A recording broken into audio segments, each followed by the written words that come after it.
Now, paradigm is sort of a buzzword of the age that we're living in. When I first started to study this material, I never heard of paradigm. I did hear of conditioning. I heard something about conscious and subconscious mind, but I never really understood it. You know, Napoleon Hill wrote an entire chapter on the subconscious mind, and it's written very, very well.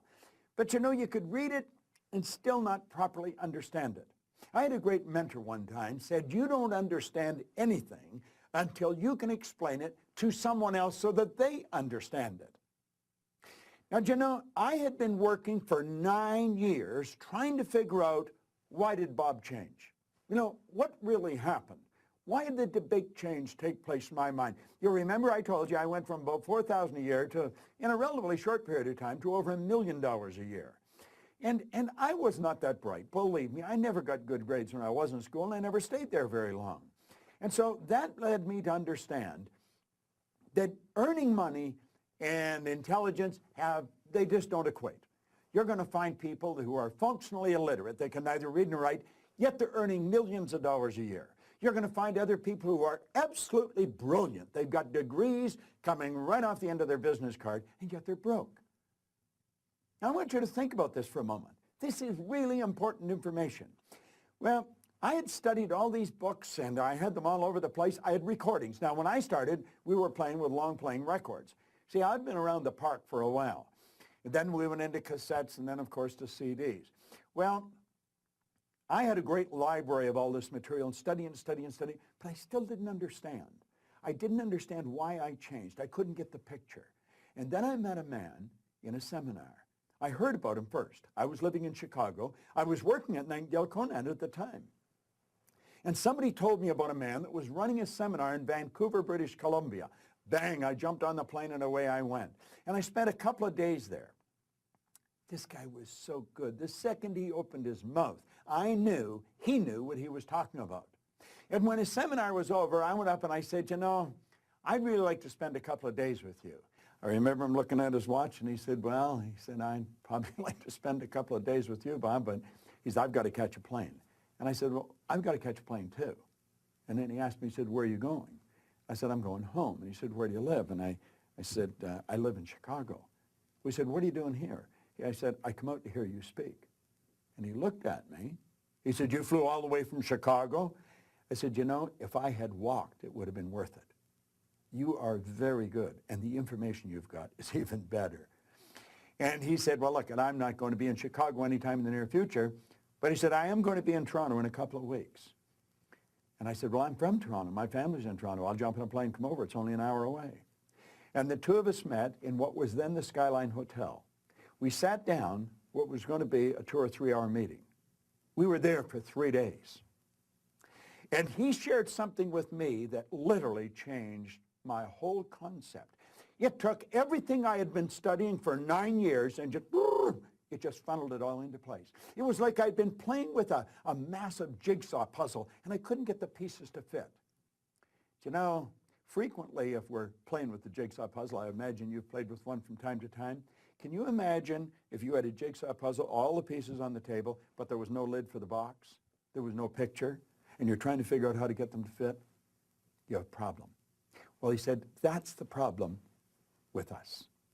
He said, we have a mind. It's a marvelous mind. In fact, Dr. J.B. Rhine, who was down at Duke University, probably one of the foremost authorities in the area of the mind, he said the mind is the greatest power in all of creation. James Allen, in a little book, As Man Thinketh, he said mind is the master power that molds and makes, and man is mind.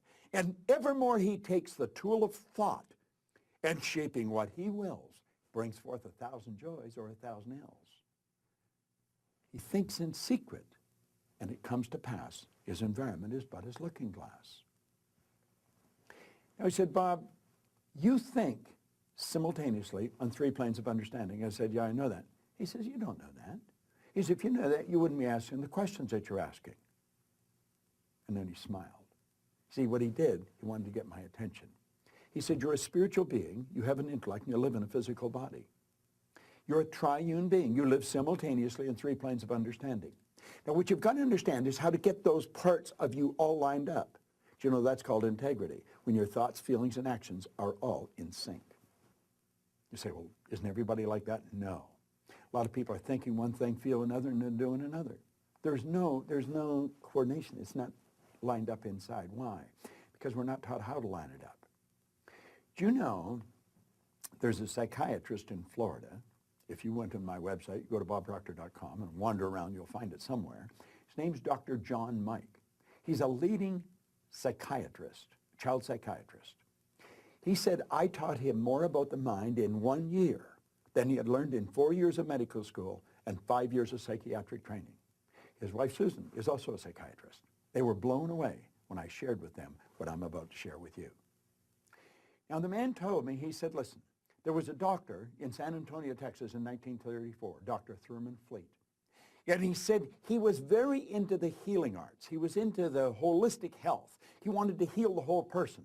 And he said, you know, we've been treating people physically, but he said when you treat them physically, you're treating a symptom. You're not treating the cause of the problem. We do that with our balance sheets. We're trying to change our finances when we're not treating the cause of our finances. I looked at him, I said, what do you mean? Well, he said, you lack money, you're trying to change your income. You don't change your income by changing your income. You change your income by changing something inside. Your income is an expression of what's going on inside. Just the same as there's disease in the body, it originates in the mind. Now, he said the problem is no one's ever seen the mind. The mind is not a thing. Mind is an activity. Now, most people, when you talk about the mind, they think about the brain. But the brain is not the mind any more than the fingernail is. You see, brain is an electronic switching station. As you activate brain cells, you alter the vibratory rate of part or all of your body. And as we activate the brain cells, we change our vibration, we change what we attract. But that's another story. He said the brain is only a part of the mind.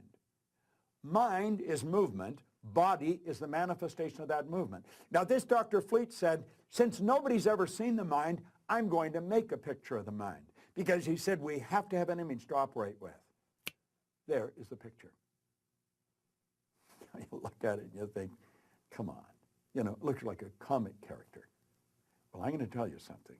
If you stay with me and you study this like I've studied it, I'll show you how to change your life like night and day. Change your income, your health, your happiness, your relationships, because it all happens in the mind. Now, you see, the large circle is the mind. The small circle here is the body. The body is the instrument of the mind. That's really what it is. Now, you'll notice in the large circle, there's a horizontal line right through the center. The top half of the large circle is the conscious mind. The bottom half of the large circle is the subconscious mind. Now, the conscious mind operates quite different from the subconscious mind. Now, think of this for a moment. Your conscious mind has hooked up to it, like antennae, 5 sensory factors. You see them there?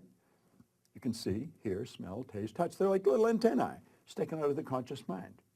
And you see, from outside, information is being fed into our conscious mind. We go by what we hear, see, smell, taste, touch. That's how I'm communicating to your conscious mind right now. Well, we have all kinds of information coming in. And a lot of people call that thinking. That is not thinking, that's mental activity. Earl Nightingale one time said if most people said what they were thinking, they would be speechless. Your conscious mind has the ability to accept or reject any information that comes to it. Now look at, there's a power flowing into your conscious mind. It flows to and through you. As it flows into your conscious mind, you have a choice. You can originate information, or you can pick information up from outside. Now that's all happening in the conscious mind. It'll do nothing to change your life. It's the subconscious mind where it all happens. Now you see, your subconscious mind has no ability to reject. It'll accept anything you give to it. That's right. So you build pictures in your conscious mind, you impress them upon your subconscious mind, and those images then are expressed with and through the body. See, the body moves into action and produces results. So what's the bottom line here? We have the ability to originate a picture. We can plant the picture in the subconscious mind, and then that idea will be expressed in action and produce the results. Now, you've read that in many books. You consciously impress the idea upon the subconscious mind. The subconscious mind is also referred to as the emotional mind. You'll see it's the emotional mind. You've got to get an idea and get emotionally involved in it. But you know, there's all kinds of people that build ideas, they get emotionally involved, but it doesn't happen. Why? It's because your subconscious mind has been programmed. That's right. It's been programmed at birth. In fact, it's programmed prior to birth. Now, this drawing can be worth its weight in gold to you. I visualize myself, I see the stick person. I see the top half of my head as my conscious mind. I see the bottom half as my subconscious, and everything from the neck down is the body. And I have learned that my behavior, whatever I'm doing, is nothing but an expression of what's going on inside. Now, here's the paradox. I can be thinking something very positive. I can see something good happen, but I'm getting bad results. I see myself earning more money, but I'm going deeper in debt. I study the material, but it doesn't happen. And what happens then? I start to think there's something wrong with me. There's nothing wrong with you, but your subconscious mind has been programmed. You'll see that's called a paradigm. Now, I'm not going to take the time now. I'm going to come back, and I'm going to show you how that paradigm's formed, and then I'm going to show you how the paradigm can be changed. But I'm going to tell you this. This drawing can be worth its weight in gold to you. If you will take this drawing and incorporate it as part of your thinking, and every time you think of yourself, you think of this drawing, see conscious, subconscious body, and understand the subconscious operates totally different than the conscious mind. The conscious has the ability to accept or reject, but not the subconscious. The subconscious mind can only accept, and it's not able to differentiate between what's real and what's imagined. That's a beautiful truth. We have to understand it.